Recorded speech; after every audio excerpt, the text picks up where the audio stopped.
xahiş edirəm sizi. Bilirsiniz, mən sizi çox istəyirəm. Burası mən də baxdım bəyəklərim, mənə xoş olmadı.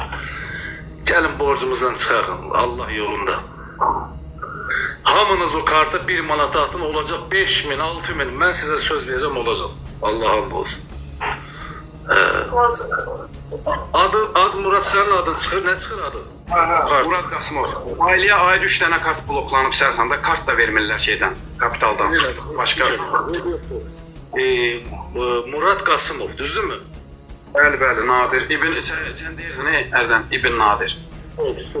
Her şey yeri var. Bu kişilere Vinmaniyan bura vererek o hamısı bu insanları destek olsunlar. Biraz oradan, biraz buradan, biraz buradan yığmaq lazımdır. Başa düşdün mü? Kartı sabitləmişəm mən. Manat göndərdi. Allah canı sağ olsun. Hələ demə mənə hesdə. Allah kartı hələ demə. Kartı hələ demə.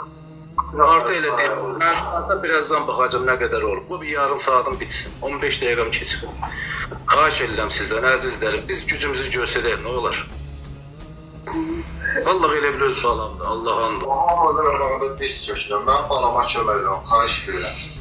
Yalvarıram sizə. Hamımızın əlindən, ayaqlarından öpürəm. Bizə kömək edirəm. Xahiş edirəm. Bax diz çökmüşəm. 10 min adam baxır. Bizə kömək edirəm. Xahiş edirəm.